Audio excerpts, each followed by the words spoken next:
Ya. Estas son las dirigidas de seminario e investigación con el profesor Muñoz. Yo soy Diego Quispe, voy a ser su JP en este curso. Soy JP a tiempo completo en el Departamento de Economía. Creo que todavía no les he enseñado a ustedes, pero dicto varios cursos, Micro uno, Macro 2, Econometría Intermedia, Historia del Pensamiento, Historia Económica. eh, Dependiendo de qué semestre, otros cursos como Intro a la Macro, Intro a la Micro. Entonces, es muy probable que nos encontremos en otros cursos en el futuro. Entonces, los voy a conocer mejor seguro luego. Como JP a tiempo completo, somos en realidad 5 JPs a tiempo completo en el departamento. Tania Paredes, Luis Limas, ¿quién más? Julián Flores, Juan Diego Goicochea y yo. Los 5 JPs estamos eh, todos los días en la universidad a tiempo completo para ayudarlos no solamente en los cursos en los cuales somos jefes de práctica, sino también ayudarlos en otros temas, ayudarlos en sus investigaciones, eh, en las dudas que tengan sobre la carrera, eh, preguntas sobre en qué especializarse, qué camino tomar, todo eso pueden consultarnos a nosotros porque estamos todo el tiempo en la universidad y los 5 tenemos oficina. En mi caso es el 227 del edificio de CICEPA, así que ahí pueden ir a visitarme cuando quieran. De preferencia me escriben antes y me dicen, voy a ir a tal hora y los espero, ¿no? Porque puede ser que salga un rato a comprar algo o a comer, ¿no? Solamente me escriben y los espero. Entonces, ese es básicamente mi trabajo, entonces los voy a ayudar frecuentemente. ¿Qué más? Este curso, como se han dado cuenta, no es un curso típico como macro, micro, donde haces tus ejercicios y das el parcial escrito, el final escrito, no. Este es un curso donde más que el esfuerzo del profesor y el JP es el esfuerzo de ustedes, porque cada uno va a tener un tema de investigación que va a derivar luego en su trabajo de bachillerato y una propuesta de tesis, ¿no? Y evidentemente cada uno de ustedes va a hacer esos trabajos en temas muy distintos, porque los temas de interés de cada uno de ustedes seguro son muy dispersos. Algunos querrán hacer micro, otros macro, otros temas de salud, otros temas de género, otros temas ambientales. Entonces, em, el trabajo va a ser más en el lado de ustedes y el profesor y yo les vamos a dar simplemente herramientas, consejos, comentarios y vamos a estar ahí para guiarlos un poco, pero en realidad el grueso del trabajo es de ustedes. En ese sentido, las horas de prácticas no son horas donde vamos a hacer exposiciones, ni yo voy a tener un PDF o unos o slides explicando eh, ejercicios o conceptos, no, sino va a consistir en lo siguiente. 3 sesiones, esta así, sería este sábado, el 8 es feriado, ¿no? Sería el 1, el 15 y el 22. Más o menos yo les voy a compartir un poco mi experiencia en investigación. Voy a preguntarles a ustedes qué temas de investigación les interesan y les voy a explicar algunos papers, investigaciones interesantes para que los motive un poco a ustedes, para que sepan cómo se investiga, cómo investiga un economista. Esas 3 sesiones, el 1 de este mes, el 15 de este mes, el 22, va a ser eso. Yo les cuento mi experiencia, conozco los temas de ustedes y les muestro algunas investigaciones interesantes recientes para que vean por dónde está yendo la investigación económica en los últimos años. Y en las siguientes sesiones eh, voy a ayudarlos más individualmente. Ustedes se conectan y me van a hacer preguntas o me voy a reunir con un grupo de personas, no con todos necesariamente, sino con quizás un grupo, eh, y conversamos sobre sus temas, si me piden ayuda, si están preparando su exposición de lecturas, les puedo guiar ahí. Si tienen preguntas sobre literatura, marco teórico o metodología de sus trabajos de bachillerato y tesis, ahí les ayudo. Las 3 sesiones primeras Son básicamente todos. Yo voy a compartir con ustedes y ustedes van a compartir sus temas conmigo. Y luego el trabajo ya va a ser más direccionado a cada uno de ustedes, ¿no? Más una asesoría individual que una asesoría con todos los 14 alumnos. En eso va a consistir estas sesiones. Por mi experiencia, porque ya he dictado este curso antes, las 3 sesiones primeras usualmente es bien entretenido porque conversamos y porque yo les explico lo que he hecho. Y en las siguientes sesiones vienen muy pocos alumnos, ¿no? Porque yo también he sido estudiante y sé que solemos hacer todo a última hora, ¿no? Entonces se acerca el trabajo, faltan 10 semanas o faltan 5 semanas para entrega del trabajo de bachillerato y lo vas pateando y recién en la última semana te pones a hacer el trabajo, ¿no? Es normal, es bastante humano. Hay que quizás organizarse mejor, pero es humano siempre patear todo a última hora. En ese sentido, sé que una semana antes de la entrega de esos trabajos, todos van a venir a pedir asesorías, eh, pero en las otras sesiones va a ser uno, dos, tres chicos que van a hacer preguntas y los demás no van a hacer muchas preguntas, ¿no? ¿Hasta hay preguntas, chicos, sobre cómo vamos a llevar estas horas de dirigir?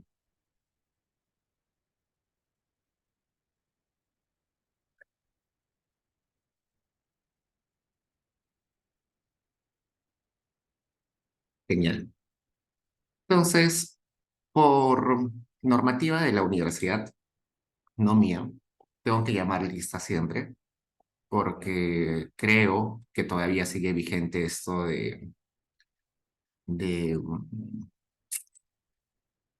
si faltas ¿cuántos son? 4, ¿no? 4 sesiones de dirigidas, te ponen 0 las notas de dirigidas, ¿no? Por eso tengo que llamar lista, si no, no llamaría lista. Y también tengo que llamar lista porque tanto su asistencia como participación en esas horas, yo las tengo que pasar al profesor y el profesor eh, considera eso para sus notas, ¿no? Tiene una nota de participación, si no me recuerdo, y otras notas, y ahí el profesor las considera. Entonces tengo que hacer al final del curso un reporte para que el profesor sepa quiénes vinieron y quiénes más o menos participan. Si no fuera por esos requisitos, yo no llamaría lista porque quita bastante tiempo en realidad, ¿no? Entonces voy a llamar lista siempre al inicio y para tener esa información. Como se dan cuenta, no soy tan mayor. Recién me gradué en el 2019, así que total confianza conmigo. Yo sé que a veces hay un poquito de recelo de comentar y hablar con los profesores porque son mayores, tienen sus doctorados, tienen mucha experiencia en la academia y a veces nos intimidamos en compartir o preguntarles, pero conmigo total confianza. Tienen problemas con su investigación, quieren cambiar de tema, pero están avergonzados y no quieren decirle al profesor. No encuentran literatura, están estancados, están en crisis, tienen mucha ansiedad porque no les salen sus resultados. Cualquier cosa de esas me la cuentan y vemos cómo tratamos de superarlo, ¿no? Porque la idea de este curso no es, mi idea o mi rol en ese curso no es hacerles difícil eh, su trabajo, no hacerles difícil sacar una buena nota, sino al contrario, hacer que se les haga recontra fácil acabar el curso con una excelente nota, ¿no? Así que eso. Y a ver, ¿tienen preguntas, chicos? Vamos a ver el sílabus. Ya buena pregunta de su compañero Andrés Rey.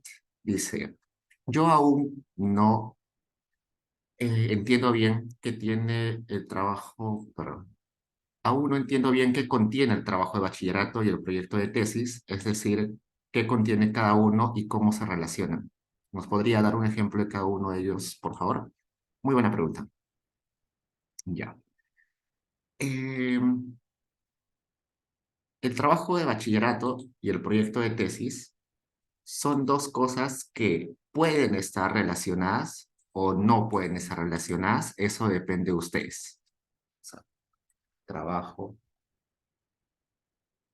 de bachillerato y el otro proyecto de tesis. ¿Por qué digo que pueden estar relacionados y también no pueden estar relacionados? Proyecto.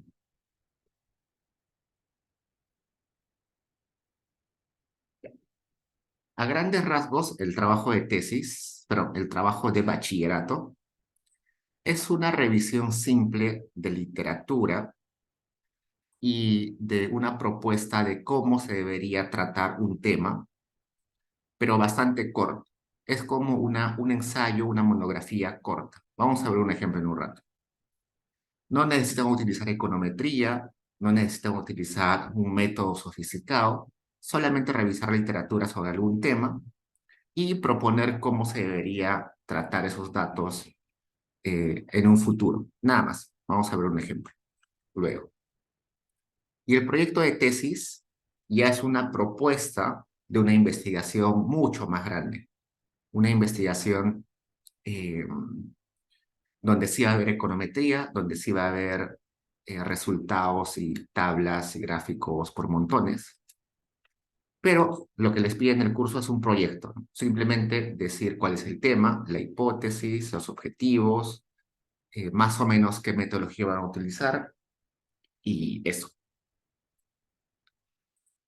¿Qué más? ¿Cuál es la diferencia adicional? Ah, bueno, estos dos, trabajo y proyecto de tesis, si ustedes desean, y es lo recomendable, podría tratarse del mismo tema. Por ejemplo, el trabajo de bachillerato podría ser eh, brecha salarial de género en el Perú.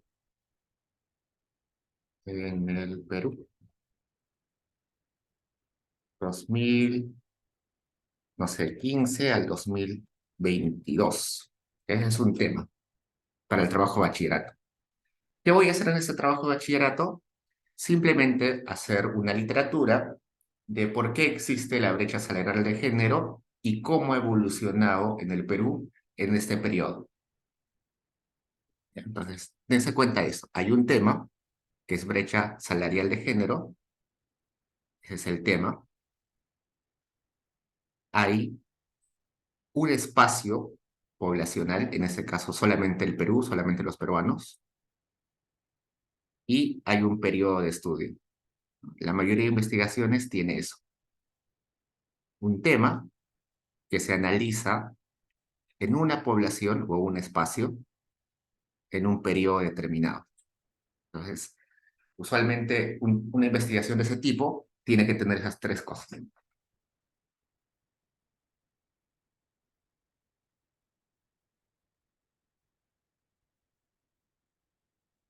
¿Y qué voy a hacer en esa investigación? Primero, voy a definir qué es brecha salarial de género. ¿Qué es brecha salarial de género? Básicamente que las mujeres ganan menos que los hombres en la mayoría de actividades del mercado laboral. ¿Por qué? Porque hay estereotipos que dicen que, bueno, hay estereotipos que consideran que las mujeres tienen menos capacidad que los hombres, lo cual está sumamente mal, pero resulta que los datos demuestran que sí, ¿no? Y definen eso. Hay varias teorías que explican eso. Citan los autores que han acuñado este término. Eso es la primera parte. Luego buscan toda la literatura que hay para el Perú. Seguro ha habido varios autores que han estudiado esto. Hay algún autor que se llama Hugo Ñopo, que ha estudiado esto con bastante detalle. Hay otros autores como eh, un profesor de la San Marcos que se llama Mendoza, que también ha estudiado bastante esto. Y hacen una discusión, ¿no? ¿Quiénes de ellos dicen que hay una brecha grande? ¿Quiénes dicen que no hay una brecha grande? Y luego ustedes sacan datos del INEI o de cualquier otra fuente para este periodo y analizan si de verdad los salarios de las mujeres son menores que los hombres. Ese análisis simplemente es un análisis con unos cuantos gráficos, ¿no? Puede ser una serie de tiempo donde ven cómo evoluciona el salario de los hombres, cómo evoluciona el salario de las mujeres, y ya está. Y hacen quizás una prueba de hipótesis, una prueba estadística y ya está. No es necesario que hagan econometría, nada, solamente hasta ahí. Y su proyecto de tesis podría ser algo parecido, como por ejemplo, descomposición, posición, uy, perdón, escribir, descomposición, o en lugar de descomposición, eh, brecha, voy a ponerlo así, salarial de género y violencia doméstica del Perú, 2015-2022. En mi proyecto de tesis estoy agarrando gran parte de lo que he hecho en mi trabajo de bachillerato, brecha salarial de género, en el mismo periodo del tiempo, en el mismo espacio, población, y en el mismo periodo que ya había estudiado antes. Entonces, ya tengo para mi proyecto de tesis una revisión de qué es la brecha salarial de género, cómo ha evolucionado y por qué, y qué teorías y qué autores hablan de eso en el Perú. Pero, adicional a eso, estoy incluyendo esto, violencia. Pues mi pregunta de investigación ahí es, ¿cómo la simetría de salarios puede aumentar la violencia doméstica? Tiene sentido, ¿no? Si en los hogares las mujeres ganan poco o nada en comparación de los hombres, quizás pueda haber algún poder ahí. El hombre se puede sentir más poderoso, la mujer quizás no puede salir de la relación porque no tiene independencia económica y es más fácil, es más probable que se genere violencia doméstica. Entonces, igualito, en el proyecto de tesis defino qué es brecha salarial, defino cómo se mide y qué es la violencia doméstica, evidentemente en el Perú y en este periodo de tiempo, y veo las teorías que relacionan esta brecha y esta violencia. Entonces, hay varias teorías que explican esto, hay modelos que explican esta relación. Y en mi metodología puedo proponer alguna metodología, no sé, Logit, Probit, regresión discontinua, diferencias en diferencias, cualquier metodología econométrica que me permita relacionar los datos de brecha salarial con los datos de violencia doméstica. Eso es una tesis, pero el proyecto de tesis es básicamente hacer un borrador simple de cómo voy a hacer ese proyecto, esa tesis, ¿no? Como un esquema justificado de cómo va a ser mi tesis, ¿no? Voy a explicar, este es mi tema, la importancia de mi tema es el siguiente, los autores que he revisado y que plantean que es un tema interesante son estos, la metodología que podría utilizar es esta, los datos que voy a utilizar lo voy a sacar de tal lugar y espero que mis resultados me arrojen un resultado, un tal resultado, ¿no? Entonces, esa es la diferencia entre trabajo de bachillerato y proyecto de tesis. El trabajo de bachillerato es algo mucho más simple, una revisión de literatura, una revisión de datos, y, y la tesis ya es una investigación completa donde se utiliza econometría y se utilizan métodos más sofisticados. Preguntas, chicos.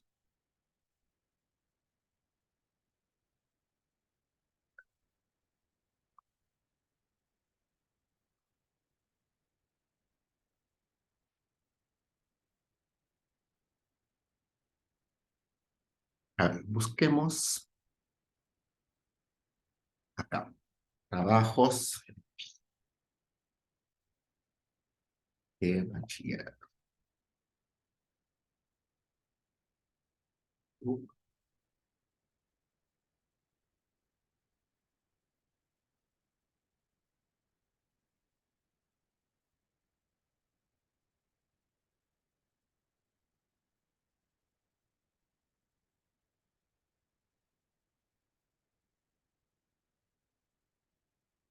Estos son trabajos de bachillerato. Vamos a ver.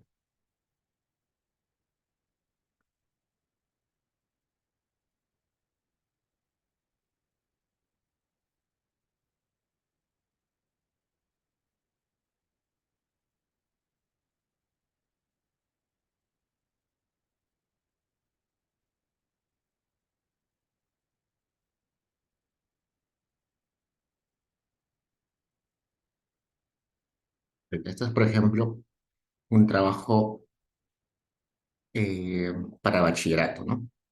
Crecimiento económico, mercado de valores y mercado de bonos. Estudio del Perú para el 2003-2019. Como se dan cuenta, hay un periodo, un espacio, que es el Perú, y acá te está diciendo que esta persona quiere relacionar el crecimiento económico, el mercado de valores y el mercado de bonos.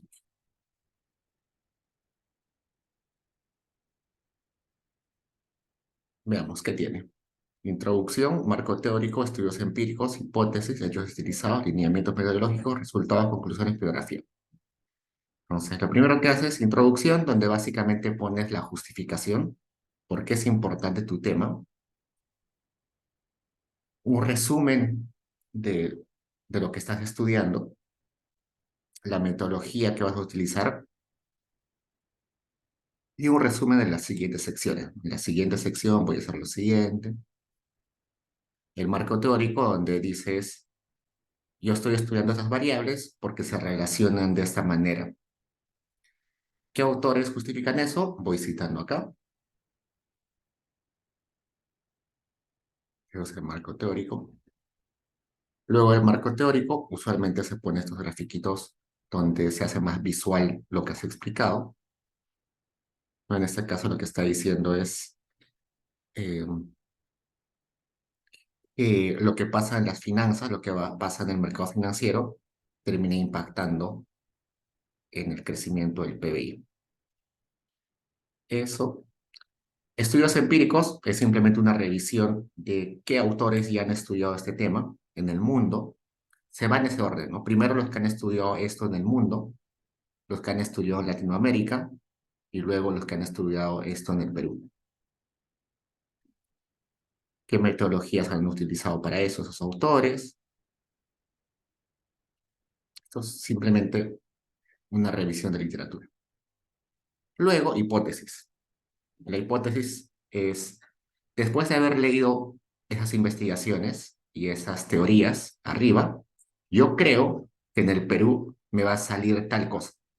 Me va a salir que sí hay un impacto del mercado financiero en el crecimiento económico. O quizás no. ¿Por qué creo eso? Porque hay teorías que dicen que en países con ingresos medios existen tales características y por tanto es muy probable que esté sucediendo esto. Y eso lo explican acá. Hechos estilizados tiene que ver con los datos. Yo agarro los datos sobre el mercado financiero, agarro los datos sobre eh, el crecimiento económico y los voy presentando acá, ¿no? El PBI real, que tiene que ver con el crecimiento, capitalización bursátil, que tiene que ver con el mercado financiero. Y voy graficando. Y en los gráficos veo si hay alguna relación entre ambos. Voy utilizando más gráficos para eso, para ver si hay una relación entre esos o no hay. Como se dan cuenta, todo es gráfico acá. No hay econometría. Todo es gráfico. Acá hay simplemente una correlación. Cada cuadradito es una correlación. Acá hay datos, es un cuadrito de correlación. Y acá lineamientos metodológicos. Esto es, si yo quisiera hacer una investigación más compleja, ¿qué metodología debería utilizar? Y acá su compañero está explicando, si yo quisiera hacer un estudio de esto, de crecimiento y mercado financiero más complejo, podría utilizar algunos métodos y acá los explica. Pero si se dan cuenta, los explica, pero no los aplica. Está explicando las ecuaciones, está explicando cómo serían los resultados, pero no los aplica en sí. Si ustedes quieren aplicarlo, sí, lo pueden aplicar pequeñamente, pero no tanto, ¿no? Si se dan cuenta, sus resultados son simplemente dos hojas, dos caras. En estos resultados, ustedes pueden aplicar rápidamente eh, esa metodología o simplemente pueden decir, ok, de todo lo que he leído, de mi revisión de teoría, el marco teórico, de la revisión de hechos, de estudios empíricos, de la revisión de la metodología posible, ¿qué cosa puedo concluir? ¿Qué cosa me está resultando? ¿Qué cosa podría sacar de ahí como conclusión? Y acá lo discutes, en esa parte de resultados lo discutes, y finalmente haces acá, resumes sus conclusiones y ya está. En una tesis, esta sección de resultados sería mucho más extensa, porque la sección de resultados sí es una aplicación metodológica, una aplicación de la metodología más compleja, con pruebas de robustez, con pruebas de sensibilidad, con un montón de regresiones, con un montón de test, pero en el trabajo de bachillerato no se necesita eso. Se necesita algo sumamente básico. Simplemente una regresión, una correlación, nada más. No es nada complejo. Y como se dan cuenta, el trabajo de bachillerato no es muy largo. En ese caso tiene 44 páginas. Yo he visto trabajos de bachillerato de 20, 22 páginas, así que no es mucho. Veamos otro. Ahí dice, determinantes de la... No, eso no. Vamos a ver algo más. Ah, algo más interesante.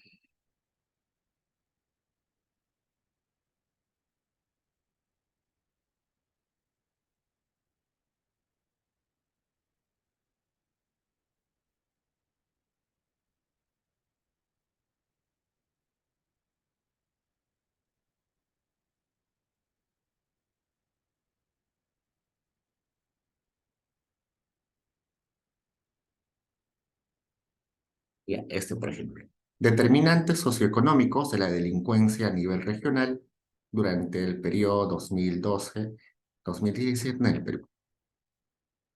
Entonces, tiene la misma estructura que el anterior, ¿no? Primero, un tema, ¿qué cosa causa la delincuencia? En ese caso, es eso, determinantes de la delincuencia. ¿Dónde lo voy a estudiar? En las regiones del Perú. ¿En qué periodo? 2012-2017. ¿Mm?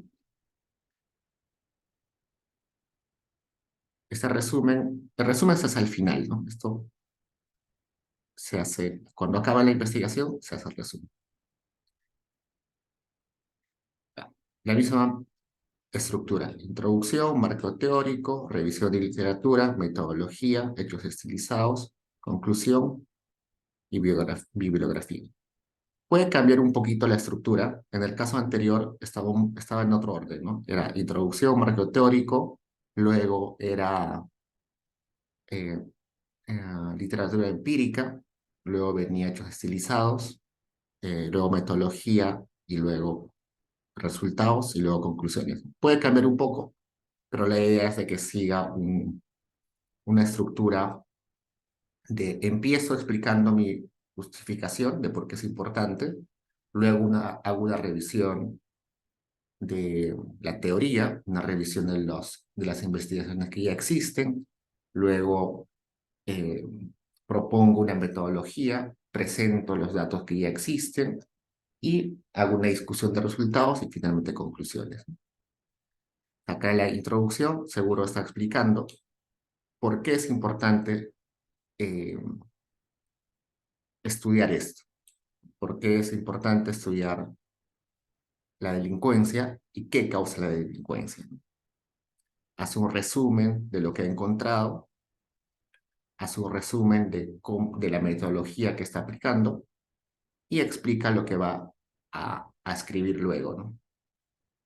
Marco teórico seguro va a definir qué es delincuencia, seguro va a definir eh, qué tipos de actos delincuenciales hay, va a definir qué determina la delincuencia según la teoría, ¿no?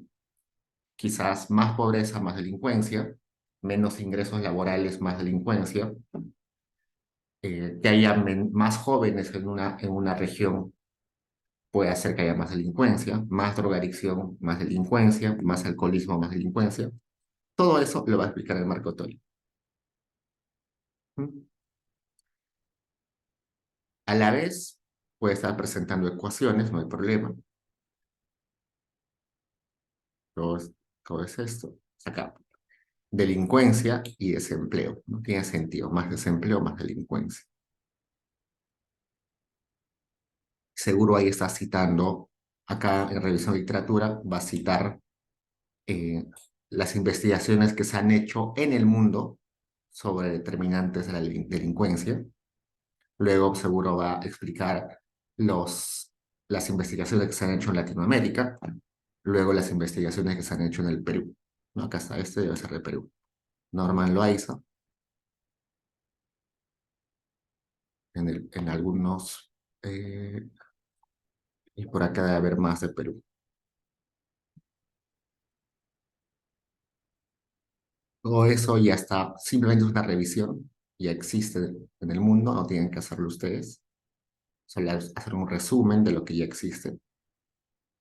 Y acá una metodología de cómo podríamos explicar o cómo podríamos estimar esto.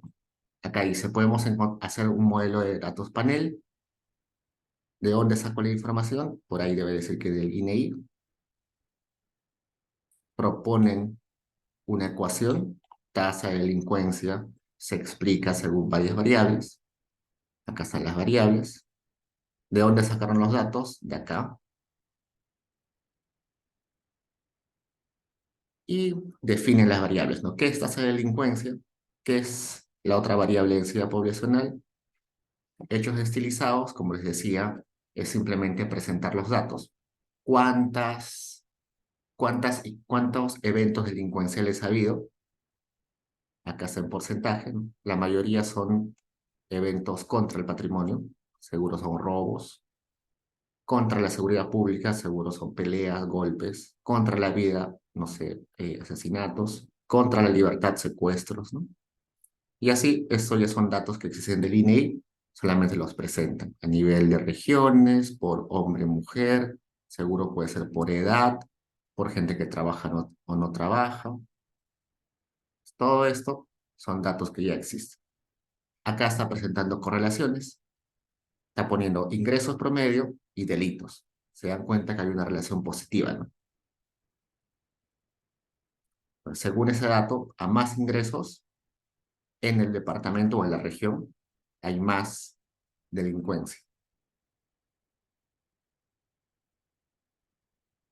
Y se dan cuenta que acá sus compañeros, no han aplicado la metodología.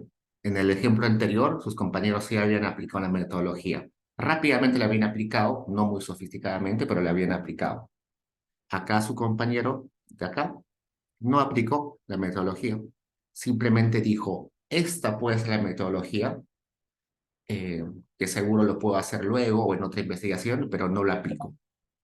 Simplemente presentó los datos que ya existen. Como se dan cuenta, es un trabajo eh, donde ustedes deben demostrar su habilidad para hacer una revisión de literatura, tanto teórica como empírica, resumirla, discutirla y presentar cómo harían un estudio de eso en el futuro y hacer una revisión también de datos que ya existen. Pero hasta ahí es el trabajo de bachillerato. No tienen que, no tienen que hacerlo más complejo. Preguntas, chicos.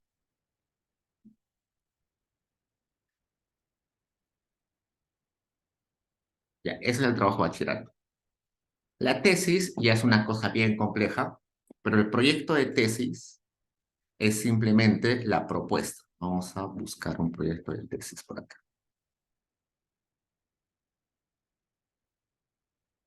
Proyecto de tesis.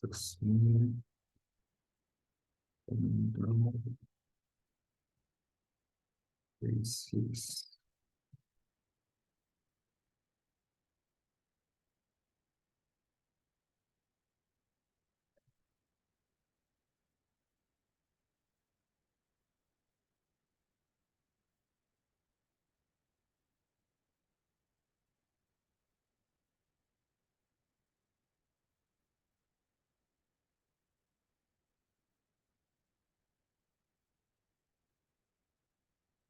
Ya. Un proyecto de tesis es algo, es solamente la intención de hacer una investigación. Por ejemplo, en este caso, este es un proyecto de tesis que dice COVID-19, salud mental y bienestar, una aproximación empírica para el Perú. Acá le falta su periodo, ¿no? No sé, 2000. ¿Cuándo empezó el COVID-19? ¿Qué 20? Vamos, 2020, 2023. O sea, en esa investigación, el autor lo que quiere hacer es ver cómo el COVID ha impactado en la salud mental de las personas, en particular de los peruanos, en el periodo 2020-2023. En la introducción voy a explicar por qué es importante estudiar esto. Todo esto es una justificación de por qué. Leamos, si ustedes quieren un poco. La OMS declaró oficialmente la pandemia del COVID-19 en marzo del 2022 declaró oficialmente la pandemia del COVID-19. Pocos días después, el Perú, antes que otros países, entró en aislamiento social obligatorio que tuvo efectos inmediatos en la economía y en la vida de todos los peruanos. Los costos de la pandemia y el confinamiento no han sido solo económicos, sino han costado miles de vidas. No obstante, la urgencia del evento dejó de lado un aspecto fundamental del bienestar, la salud mental. En ese sentido, consideramos relevante generar evidencia sobre los efectos del COVID-19 sobre los indicadores de salud mental para el caso peruano, ¿no? Pues acá estoy justificando por qué es importante estudiar los efectos del COVID sobre la salud mental. La OMS define la salud mental como el estado de bienestar que permite a las personas a desarrollar su potencial, enfrentarse a las dificultades de la vida, trabajar productivamente y contribuir a la localidad. En ese sentido, atender ineficientemente el problema de salud mental derivado de la pandemia podría arrastrar problemas en el bienestar y en las posibilidades de desarrollar capacidades tanto en el corto como en el largo plazo, condicionando así el desarrollo del país, ¿no? Seguimos justificando por qué es importante nuestro tema. Y acá definimos qué voy a hacer, ¿no? Voy a estudiar los desórdenes mentales comunes, que son ansiedad y depresión, y quiero ver también los efectos del COVID sobre soledad, aburrimiento y fatiga. Y acá le explico. En el Perú ha habido un incremento del 14,9, bueno, esto es en realidad en América, en el mundo, ¿no? Ha habido un aumento del 14,9% de problemas de salud mental en el mundo. La depresión aumentó y todo eso. Y acá pongo mi pregunta de investigación. ¿El COVID-19 y el confinamiento han afectado al bienestar y la salud mental de los peruanos? ¿Estos efectos se han mantenido en el tiempo o fueron temporales? Esas son mis preguntas de investigación. Y acá dice, mi posible respuesta a esas preguntas es que sí han existido efectos sobre ansiedad, depresión, aburrimiento y soledad. Sin embargo, es posible que estos indicadores hayan tenido una reversión parcial a sus niveles prepandemia. Es decir, que aumentó la depresión, aumentó la ansiedad, aumentó el aburrimiento y soledad, pero eventualmente han estado regresando a niveles normales. Entonces, eso es la justificación, que es la introducción básicamente. Luego voy al marco teórico y digo, la pandemia ha sido un problema difícil que, según algunos autores, afecta la salud mental según este marco teórico. COVID genera, acá me dice, genera infecciones. Las infecciones generan de que la gente se encierre, generan disturbios, generan cambios económicos o eh, crash. Crash, ¿cómo se traduce? Ah, malas situaciones económicas, ¿no? Genera aislamiento, genera ansiedad y estrés porque la gente tiene miedo de morir, genera eh, mayores usos de servicios de salud y eso genera malestar, todo eso genera malestar mental y todo eso tiene un impacto en la localidad. Entonces, acá en mi marco teórico estoy explicando cómo se relacionan mis variables, cómo se relaciona el COVID con salud mental. Sigo explicando eso, sigo explicando. Acá también sigo explicando cómo es el efecto, ¿no? El efecto inmediato del COVID es miedo. Luego hay efectos más de mediano plazo, como son, eh, este efecto de mediano plazo sería este, insuficiencia de soporte de salud mental, ¿no? El sistema de salud se ve totalmente colapsado y no hay psicólogos, no hay psiquiatras para tanta gente con problemas de salud mental. Y en el largo plazo hay problemas de pobreza, recesión, ¿no? La gente se queda sin posibilidades de mantenerse con dinero y eso genera estrés. Entonces, esos son los efectos de corto, mediano y largo plazo del COVID sobre el bienestar y salud mental. Y luego pongo relevancia empírica, ¿no? Y pongo en el Perú, todavía no se han hecho esas investigaciones, pero en el resto del mundo se han hecho investigaciones parecidas. En China, Estados Unidos, Canadá, Reino Unido, un estudio a nivel mundial, un estudio Estados Unidos y Europa, otro en Alemania, Estados Unidos.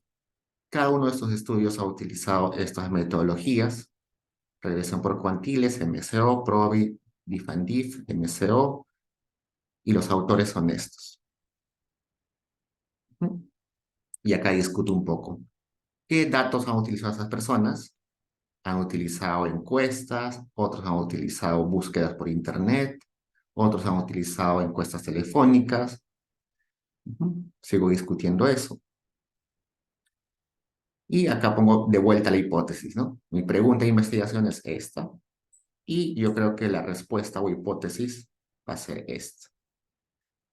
Y finalmente, lineamientos metodológicos donde digo, luego de haber revisado todo lo anterior, me doy cuenta que en el Perú no ha habido investigaciones de este tipo. Me doy cuenta de que los datos que podría utilizar para Perú son estos. Y por tanto, yo propongo hacer un estudio con tal metodología, utilizando tales datos, utilizando tal periodo de tiempo. Y acá voy definiendo qué variable utilizaría. Y acá propongo qué metodología voy a utilizar. Acá voy a decirle, voy a utilizar uno que es diferencias y diferencias, que se le llama como diff and diff. Explico la metodología, acá le pongo, si esa metodología no me funciona, voy a utilizar otro que se llama estudio de eventos. Y para verificar que esté bien mis resultados, voy a aplicar otra metodología y explico esa metodología. La explico y finalmente puedo poner algunos datos que he encontrado, ¿no? Por ejemplo, acá tengo cómo ha evolucionado la ansiedad desde enero del 2020 hasta julio del 2022. Esta línea roja inicial es el primer caso de COVID en el Perú y esta segunda línea es el día en que se declaró cuarentena, ¿no? Para ver cómo ha evolucionado los niveles de ansiedad. Acá, Soledad, igual, marco el primer caso de COVID y la fecha de cierre, la fecha de cuarentena, y veo cómo ha evolucionado la Soledad, ¿no? Y solamente eso, y de ahí pongo mi bibliografía y ya está. Entonces, con todo eso, estoy justificando que, que es factible mi investigación, que es importante mi investigación y que es factible hacerlo. Ese es el proyecto de tesis. Como se dan cuenta, y como les he recalcado, estos dos pueden estar bastante relacionados, pero si ustedes quieren, pueden ser cosas totalmente distintas. Pueden hacer un trabajo de bachillerato sobre crecimiento y hacer un proyecto de tesis sobre género.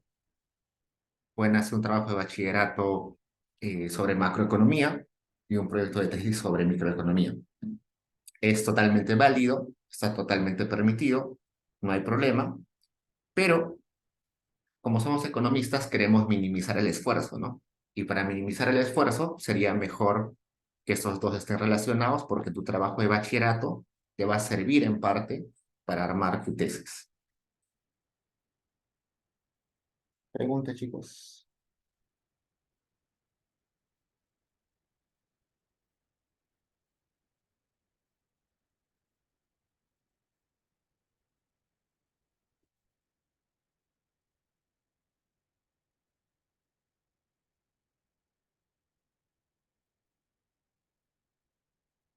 Mm, Ya, acá su compañera me pregunta, ¿podría presentarnos las principales metodologías de investigación? ¿Cuáles son las metodologías que se suelen usar para el trabajo de investigación de bachillerato? Ya, gracias. Como les mencioné hace un rato, metodologías. Guías para trabajo de investigación de bachillerato. Como el trabajo de investigación de bachillerato no necesita algo súper sofisticado, pueden utilizar lo que han aprendido en econometría uno o en fundamentos de econometría. ¿Qué han aprendido en econometría? Básicamente MCO, que es OELS. Pueden utilizar su Probit, su Logit, pueden utilizar su Tobit si quieren, pueden utilizar algo de panel de datos como eh, efectos fijos o efectos aleatorios. Pueden utilizar, si no quieren, pueden inclusive solamente utilizar correlaciones. ¿Qué más? Pueden utilizar, si es macroeconomía, quizás un bar, eh, o algo muy parecido, o ecuaciones estructurales, quizás, ecuaciones estructurales, o ecuaciones simultáneas, que lo simultáneas. Estas metodologías y algunas otras más son las que se utilizan las que se aprenden en fundamentos de econometría. Eh, entonces, son las metodologías básicas, ¿no? Son las más simples. Pueden utilizarlas y cuando las utilicen, no es necesario que las hagan del todo bien aplicadas. Por ejemplo, cuando yo realizo uno de efectos fijos o efectos aleatorios, yo hago mi regresión en Stata o en lo que sea, y ya está, eso lo presenta. Usualmente, si sería una investigación más sofisticada, deberían hacer varios tests para evaluar si se cumplen los supuestos de la regresión, se cumple heterocedasticidad, se cumple normalidad de los errores, se cumple eh, independencia de los errores. ¿No? Se debería hacer un montón de tests, pero como es trabajo de investigación de bachillerato, no es necesario esa sofisticación. Solo necesitan hacer la metodología, explicarla, poner las ecuaciones, decir que posiblemente se puede hacer más eh, pruebas, hipótesis, test, pero no es necesario que hagan todo eso. Con que apliquen una regresión MCO simple, ya está. Porque, porque el objetivo del trabajo de investigación de bachillerato no es tanto la metodología, sino es más que ustedes sepan hacer la revisión de literatura, la revisión del marco teórico y la revisión de las investigaciones que ya existen. Así que no necesitan por el momento tener una metodología muy sofisticada eh, ni muy compleja. Eso ya déjenlo para tesis 2. En tesis 2 ya deben tener una metodología totalmente clara, un poquito compleja y, y al cual le tienen que hacer todas las pruebas, test eh, y revisiones posibles, ¿no? Pero para el trabajo de investigación no es necesario. Es decir, con econometría, con fundamentos de econometría, suficiente. No necesitan saber metodologías más complejas. Usted ya llevó econometría fundamentos, ¿no?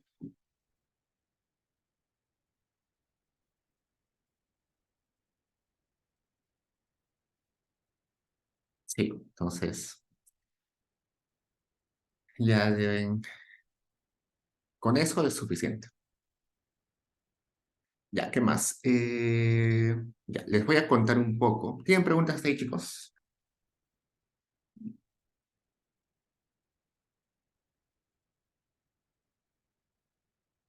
Ya seguimos. Les voy a contar un poco cómo fue mi proceso para hacer investigación. Ah, buena pregunta, Max Chipari. Me dice, ¿qué metodologías existen para casos de estudio? Depende. Em, Depende de qué tipo de estudio. Ah, cuando dices caso de estudio, te refieres a esto de voy a estudiar la violencia en tal distrito, en tal barrio. A eso te refieres, ¿no? Un estudio bien enfocado a un grupo de personas muy chiquito. Ya. En ese caso, cuando son ese tipo de estudios, simplemente se hacen correlación y MCO. Es decir, levantas tu base de datos, tienes información, no sé, de mujeres, de niños, haces correlaciones, eh, haces quizás alguna pequeña regresión y nada más. No hay mucho más que hacer en esos casos.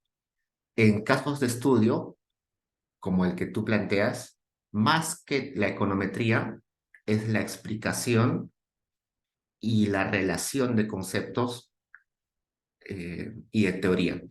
Ahí pesa más eso, ahí pesa más el análisis de la situación que los datos en sí. Entonces, por ese lado, no vas a tener muchos problemas con metodología. Lo que más es aplicar y hacer encajar eh, la metodología. Lo demás no es muy relevante. Esas cosas de sus temas ya lo vamos a ver individualmente, porque lo que les estoy poniendo acá es como que lo más común, pero posiblemente sus temas de ustedes van a necesitar otra aproximación dependiendo de qué es lo que hagan, ¿no? Entonces ya seguimos. Les cuento. Resulta que cuando yo estaba más o menos en el semestre en el que ustedes están, yo quería hacer una investigación, yo quería empezar con mi proyecto de tesis y cambié mi tema como 5 o 6 veces. No sabía qué hacer. Tenía un tema que era, recuerdo que era mi tema de investigación, eh, criminalidad departamental. Luego lo cambié a vulnerabilidad a la pobreza. Luego lo cambié a pobreza multidimensional. Luego lo cambié a producción agrícola de cacao. Lo cambié un montón de veces, cambié un montón de veces. Y resulta que me reuní con un profesor que en ese tiempo me enseñaba seminario de economía peruana, que era el profesor Juan Manuel del Pozo, que ahora está haciendo su doctorado en Sussex, en Inglaterra. Y cuando le comenté las cosas que estaba haciendo para mi proyecto de tesis, me dijo algo que de verdad me ayudó un montón. Y lo que me dijo es que estos trabajos de tesis y todo lo que hacen como trabajo de investigación del bachillerato son la primera investigación que van a hacer en sus vidas y por tanto no necesitan hacer algo completamente nuevo, algo completamente disruptivo, algo que va a hacer que ganen premios y que se ganen el Nobel. Así no funciona. Lo que me pasaba a mí era que estaba siendo demasiado ambicioso y demasiado irrealista. Yo quería que mi tema sea un tema muy, pero muy nuevo, que salga sobresaliente y que luego se publique y que luego gane premios con eso. Y el profesor me dijo que está bien que tengas esas motivaciones, pero para llegar a ganar premios tienes que desarrollar tus capacidades primero.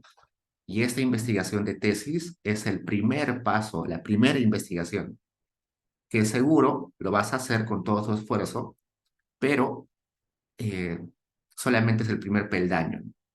Y lo que me dijo es, no tienes que hacer nada nuevo. Agarra algo que ya existe y hazle una pequeña modificación. Me dijo, busca algún paper que te guste y cámbiale el periodo de estudio. Cámbiale la población que estudia. Cámbiale el país donde se hace el estudio, ¿no? Entonces yo encontré un paper que se llamaba Mujeres, Mujeres y Producción Agrícola en Colombia, 2000, esa época debió ser 2005 al 2016, algo así, ¿no? Y leí ese paper y me pareció muy interesante. Ese paper lo que decía era que las empresas agrícolas que eran manejadas por mujeres eran mucho más eficientes que las manejadas por los hombres. Y eso lo estudiaba en Colombia para café en este periodo de tiempo. Y se lo llevé a ese profesor y el profesor me dijo, sumamente interesante, podrías hacerlo no para Colombia, sino para Perú. Entonces, ¿qué había pasado? Ya había una teoría bastante, había un montón de literatura y un montón de revisión de datos en este paper que yo podía utilizar. De seguro lo tenía que ampliar, ¿no? Había seguro otros estudios nuevos y tenía que ampliarlo, pero ya existía algo, ya existía la teoría, ya existían los datos. Lo único que me faltaba era aplicarlo para el Perú, ¿no? Entonces, esa era mi contribución. Mi contribución no era abrir un nuevo campo de investigación, sino aplicar una investigación que todavía no se había hecho en el Perú, pero se había hecho en otras partes del mundo. Entonces, así es como se hace un trabajo de investigación y un trabajo de tesis. No se crea de la nada un nuevo tema, sino que se agarra algo que ya existe y se le hace una pequeña modificación, se da un pasito más. Yo estoy seguro que la mayoría de ustedes, eventualmente, cuando hagan sus maestrías y sus doctorados, van a abrir campos de investigación y van a hacer temas que nadie más se les ha ocurrido. Van a hacer una investigación que se llama seminal. Una investigación seminal es un trabajo que es la primera persona que lo ha hecho. Nadie más lo había hecho antes, ¿no? Por ejemplo, John Nash. Si ustedes revisan la tesis doctoral de John Nash no cita a ni una sola persona, no tiene bibliografía. ¿Por qué? Porque su trabajo era el primer trabajo, no tenía a quién citar, porque él estaba abriendo ese campo de estudio, ¿no? Entonces, John Nash sí hizo un trabajo de la nada, Pero eso ya se hace cuando uno tiene un montón de experiencia y en el doctorado o luego del doctorado. Pero John Nash no hubiera podido hacer esa tesis si antes, cuando estaba en el pregrado, no hubiera hecho investigaciones más sencillas, ¿no? Entonces, véanlo de esa forma. No se exijan hacer algo demasiado complejo y demasiado nuevo. Hagan algo que ayude a generar o ayude a fortalecer sus capacidades de análisis, de resumen, de discusión, pero no algo totalmente nuevo, ¿no? Y como yo les dije, yo estuve un montón de tiempo cambiando de tema exactamente porque en mi cabeza estaba esa idea de hacer algo totalmente nuevo. Y cuando ese profesor me dijo, oye, no hagas eso, mi perspectiva cambió un montón. Entonces, mi tema de investigación en ese momento fue este. Luego, cuando empecé ya a hacer más investigación, encontré otro trabajo que se llamaba, vamos a buscarlo acá.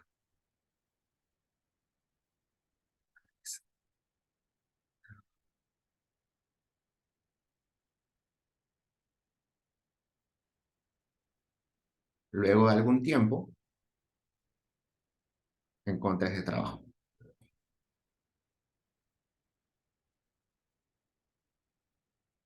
Regresando, este trabajo de mujeres y producción, yo lo encontré, lo hice, lo presenté para un curso y ahí quedó. Esa fue como mi primera investigación por ahí. Y una vez que ya me tocó enfrentarme a la tesis de licenciatura, hice esto. Encontré un paper de la señora Anna Eiser que en el 2010 había escrito esto, que era que la violencia doméstica perdón, que la brecha salarial de género podría definir los niveles de violencia. Ahí está. Me gustó un montón, lo leí y me di cuenta que era un paper que se había aplicado en, en California, en Estados Unidos. Uy, no hay para descargar esto. Que se había aplicado en California, pero Aiser tenía la ventaja de que en California hay un montón de datos sobre violencia y sobre salarios. Para Perú, lamentablemente, no había muchos datos, pero a mí se me ocurrió como que, ok, me gusta el tema, habla de género y habla de violencia, ok, todo genial, y yo lo quiero aplicar a Perú. Entonces nació.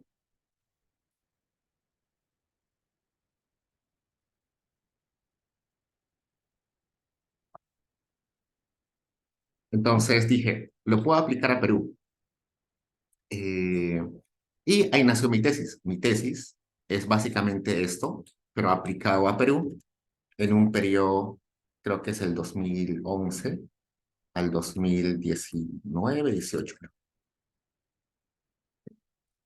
Entonces, esa investigación es simplemente algo que ya existía, ya había teorías sobre eso, ya había investigaciones en otros países sobre eso.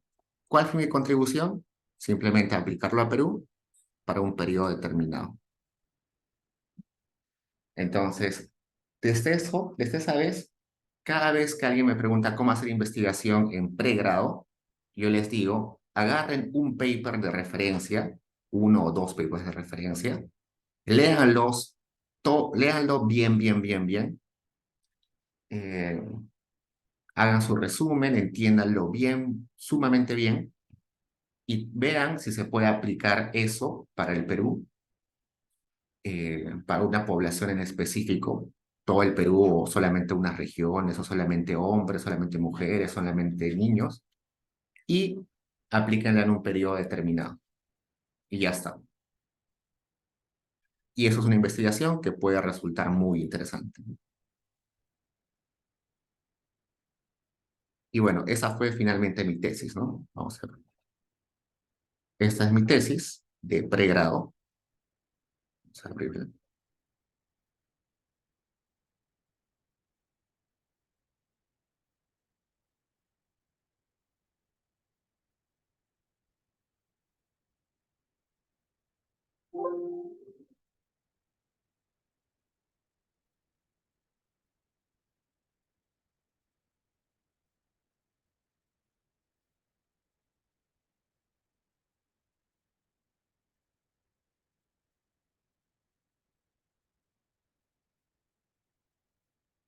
Ya, esta es mi tesis, por ejemplo. Mi tesis tiene 69 hojas o 69 caras, que es bastante pequeña en realidad a comparación de otras tesis, pero quiero que se den cuenta que no importa en realidad la extensión de la tesis, sino importa más eh, que expliquen todo lo necesario. Yo estoy seguro que en mi tesis yo habría podido ponerle más secciones acá y llenarla de hojas y hojas y llegar a 100, 120 hojas, pero yo traté de poner lo necesario, no poner de más cosas. Yo puse introducción, marco teórico, estudios empíricos, internacionales y nacionales, hechos estilizados, metodología, datos, qué cosa saqué como resultados, conclusiones y ya está. Y el tema, como se dan cuenta, es el que yo les mostré hace un rato. Brecha salarial de género y violencia doméstica en el Perú del 2007 al 2017, ¿no? Y gran parte de lo que utilicé para esto es de ICER. Todo nació de ese paper de ICER. Vamos a regresar acá. Si ustedes van acá al paper de ICER, vamos a poner ICER, Ana. Acá está Ana ICER. Y acá está el paper que les dije que utilicé como referencia. Y algo que se puede hacer en Google Scholar es lo siguiente, es hacer búsquedas bibliográficas hacia adelante y búsquedas bibliográficas hacia atrás. ¿Qué es eso? Voy a poner esto acá en el buscador. Voy a poner- Acá está el paper, ¿no? Si yo quiero hacer búsqueda bibliográfica hacia atrás, lo que hago es entrar al paper y fijarme en la bibliografía.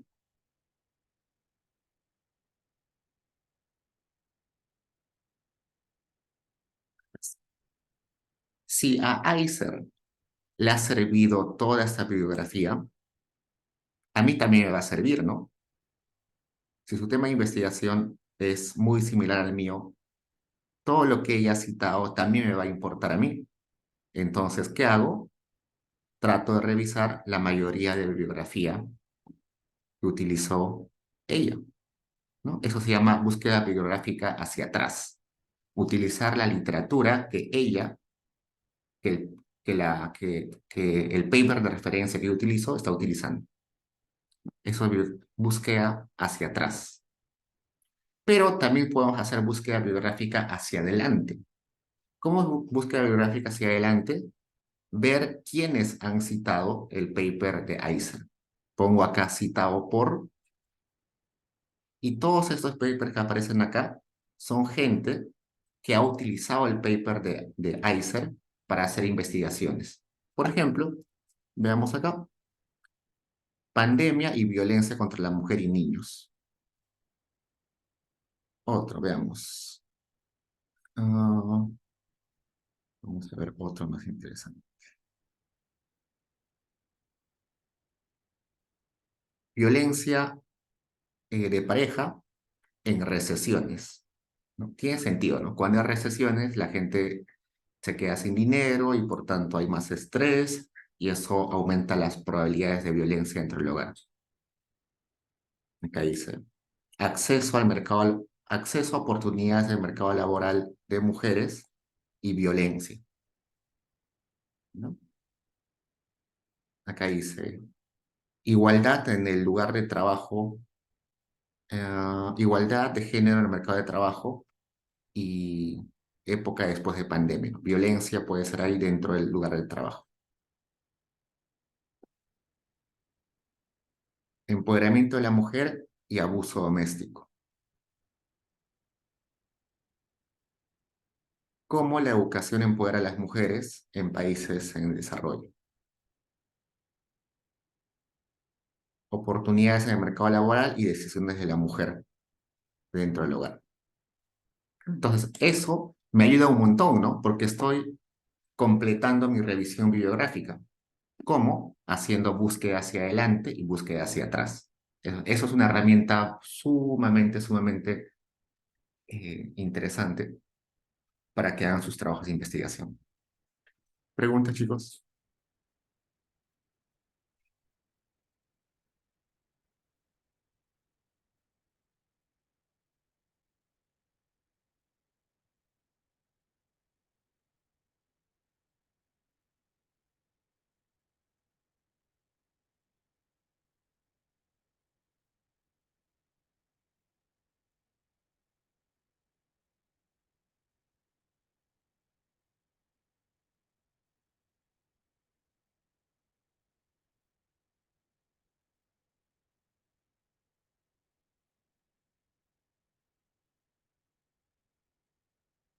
Entonces, para la siguiente clase, yo les voy a pedir, eh, por favor, que para la siguiente clase les voy a subir un link a Paideia, donde quiero que pongan lo siguiente: su nombre, su tema de investigación, que puede ser un tema muy específico, por ejemplo, crecimiento económico regional y pobreza multidimensional en el Perú, del tal periodo a tal periodo. O puede ser algo mucho más general, como simplemente género y pobreza, ¿no? Si ya tienen un tema sumamente definido, me lo ponen acá. Y si tienen todavía no un tema definido, pero sí tienen interés por micro, por macro, por género, por algo, me lo ponen igual acá. Luego me ponen un paper de referencia, ¿no? Como el que yo les dije que utilicé para mi tesis, y el link de ese paper. Y eso me va a ayudar un montón para que la siguiente clase conversemos sobre esos temas. Entonces, si me ponen, por ejemplo, mi tema de interés tiene que ver con pobreza multidimensional y el paper que voy a utilizar es de Clausen y Barrantes, entonces yo les puedo ayudar para ver dónde buscar información, dónde buscar datos, dónde buscar más papers parecidos, eh, para que les ayude, ¿no? Eso les voy a poner un link y eh, para la siguiente clase lo llenan y así voy teniendo una noción de lo que ustedes están tratando de investigar. Preguntas, chicos, dudas, inquietudes, recomendaciones, quejas.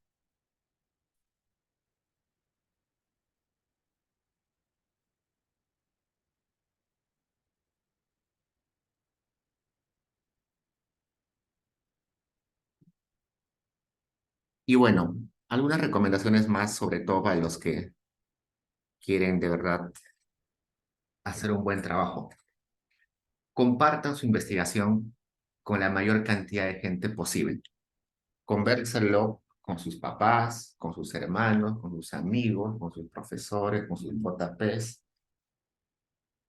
Mientras con más gente conversen sobre su tema de investigación, a ustedes les va a llegar más comentarios, la gente les puede aportar con algún datito chiquito que quizás no habían tomado en cuenta, y eso va a mejorar su investigación. El trabajo de investigación es usualmente solitario. Si se dan cuenta, la mayoría de investigadores se encierran en su oficina y están ahí todo el día, pero ayuda un montón socializar la investigación, ¿no?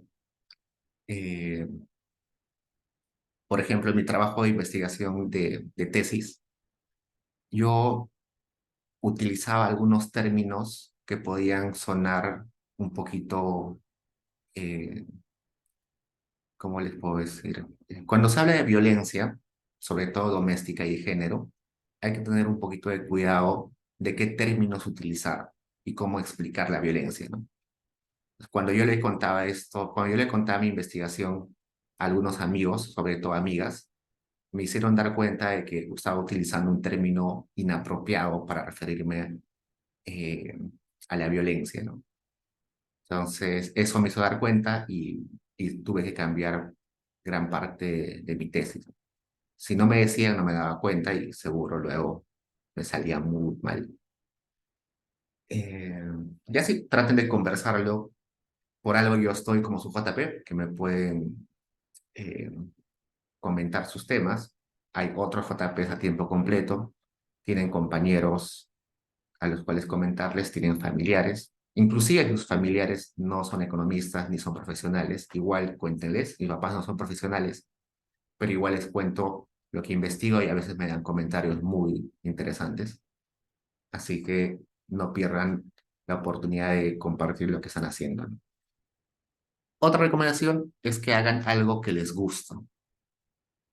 Ustedes van a tener un tema de investigación que luego van a continuar en tesis uno y luego van a continuar en tesis 2 y luego cuando terminen tesis 2 van a tener que sustentarla unos meses después y si lo hacen bien, luego van a tener que exponerla en algún congreso de economía y quizás luego van a tener que publicarlo en alguna revista. Entonces, el tema que van a elegir les va a acompañar quizás 2, 3 años más. Y si no se sienten cómodos, no se sienten felices, no se sienten interesados por el tema, va a ser un caos y les va a hacer muy infelices. Entonces, busquen algo que les guste. Si les gusta el fútbol, aunque sea hagan una investigación de economía del deporte. Si les gustan los juegos de Internet, pueden hacer algún tipo de investigación sobre economía, eh, no sé, producción tecnológica de videojuegos. Si les gusta el género, la investigación en género, hagan un tema de género. Si les gusta las finanzas, hagan algún tema de finanzas. La idea es de que se sientan cómodos porque esto de hacer la tesis les va a tomar un montón de tiempo y los va a perseguir el resto de sus vidas, pero el resto de los siguientes años. Así que es mejor que se sientan cómodos y entusiasmados con lo que van a hacer. Eso, y bueno, así que acá su compañero me pregunta a qué hora estoy en la oficina. Los lunes estoy de 12 a 5, así que me pueden buscar ahí de 12 a 5. Los demás días estoy que voy y vengo, así que me escriben para decirme voy a estar cerca. O sea, me escriben, me dicen, Diego, quiero conversar contigo el martes. Y yo les digo, ok, el martes voy a estar de tal hora a tal hora. Y ustedes me dicen, ok, voy a ir a esa hora. Seguro, seguro estoy los lunes de una a 5, pero los demás días estoy un poquito más eh, por ratos, no soy todo el rato. Preguntas, chicos.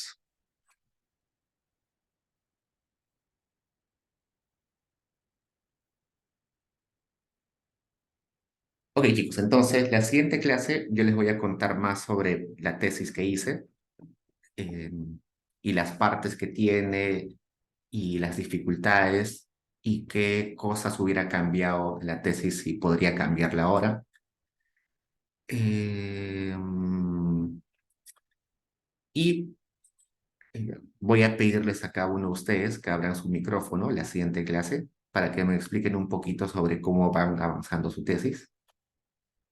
Eso va a ser la siguiente sesión, que es el 15. Entonces, el 15 les cuento mi tesis, además de eso ustedes me cuentan qué están haciendo.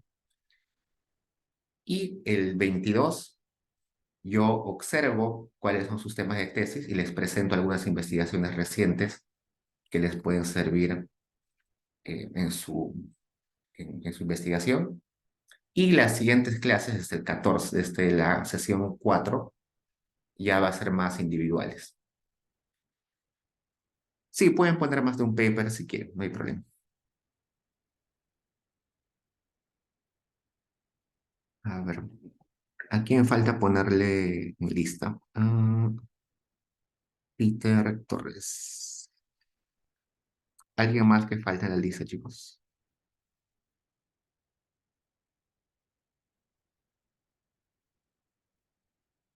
Ok, chicos, sé que sábado de 10 a 12 es un horario horrible porque todos quieren dormir esa tarde los sábados, así que eh, solamente van a ser 3 sábados eh, que vamos a estar así en sesiones completas, los demás sábados van a ser más reuniones individuales.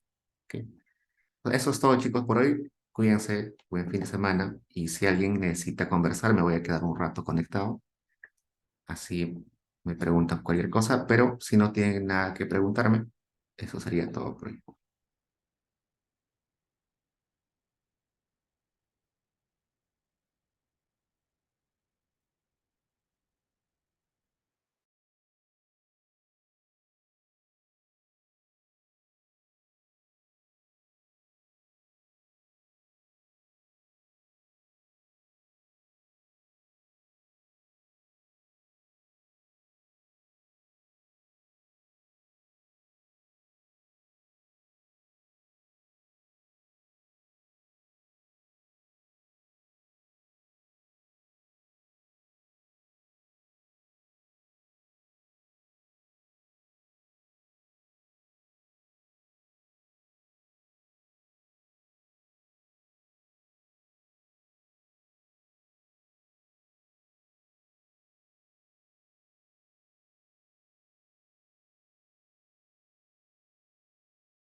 Profesor,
Pues, hola, eh,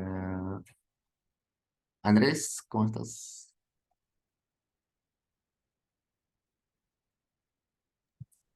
sí, profesor, ¿qué tal? Dale, cuéntame. Pues, no vi tu mensaje. Espere.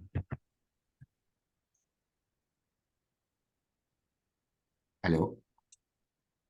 Sí, profesor. Ah, no quieres que grabe. Ya.